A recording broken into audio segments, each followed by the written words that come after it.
ilatag na ang banig dahil oras na para magsiesta. Ang makukulay na banig na ito, hindi pinipintahan, kundi mano-manong hinahabi.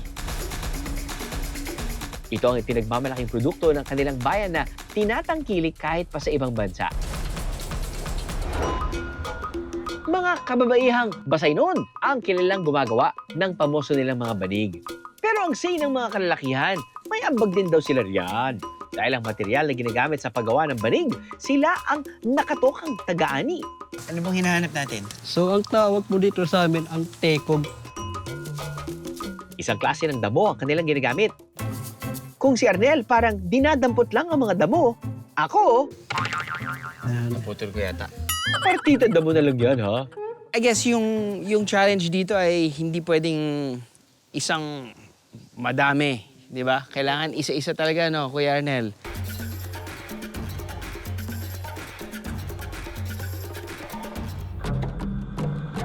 Para mapalapad ang tigog. Pagkatapos ibilad ng ilang araw, kinakailangan pa itong bayuhin.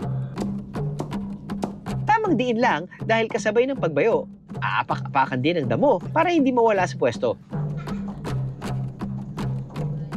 Dami na akong patay na kuko, pero okay lang.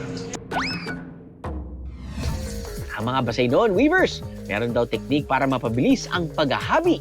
Hindi makabago, pero talaga namang mapamaraan. Yan ang pagtutulungan. Makakatulong kaya tayo o magiging sakit lang sa ulo? Hindi ba nagbubuhol-buhol na rin yung utak nyo sa pag-weave? Sa ngayon sa hindi na. Pero nung umpisa pa lang, yung mga bata pa kami, mahirap talaga. Hirap. Pero since natuto kami, ngayon, okay na.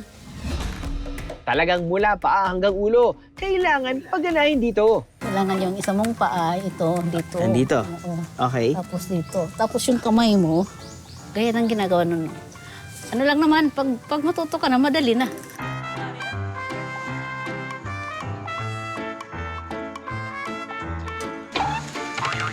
Oo lang talaga ako, pero hindi ko pa rin talaga maintindihan eh.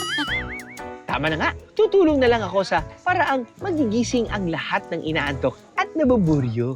Ito na nga, sa tingin niyo bang babalikan pa si pati si Kasi malabo na. malabo na? Bakit sa Hindi tingin na niyo? yata sir. Ano nga ba? Maghabi, ayaw, magmarites, gusto? Di tulad ng pagmamarites, hindi nila minamadali ang paghahabi. Matagal man dahil mano-mano, garantisado namang hindi nakukompromiso ang kalidad ng kanilang produkto. Usually, sabihin na natin itong size na to. Anong pong size nito? Family. Family. Ano pong size ng Yes. family? Ang haba niya ay 2 meters. And this, Mga ilang araw, ilang oras? week. Days. Linggo. Yes. Kasagaran talaga 1 week ang family. 1 week. Oo, mabilis na yun. Ilang Mabilis na taong nagtatrabaho dun sa kada Yung sa family, sa 1 week, isang tao pwede. isang tao pwede? Pero pag kailangan, madali, may order na madalian, kailangan pagtulong-tulungan, mga tatlong tao. Pwedeng kumbaga, i-bilisan. Oo, makukuha ng 3 araw. Wow, tatlong araw. Tatlong gagawa yun Wow. sa isang family size.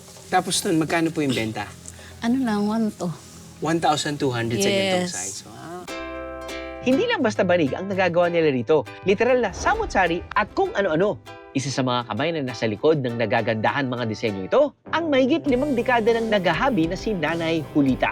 Meron na akong natapos na mga anak sa pagbabanig lang. Sabi ng nanay ko, yan talaga ang pamana lang namin sa inyo dahil mahirap lang kami. Kailangan kasi maisalin sa mga sunod na henerasyon. Kaya kami ngayon, ang ginagawa namin, itong mga bata, tinuturuan din namin. Sa pagmamahal ng kultura, kailangan talaga namin ipagpatuloy ito. Bukod sa Saob Cave, nagkalat sa buong Pasay Samar ang gawaan at bilihan ng mga tigog banig.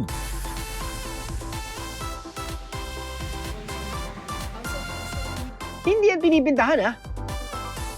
Hindi mabilang na pasensya at hindi matutumbas ang kasanayan ang puhunan.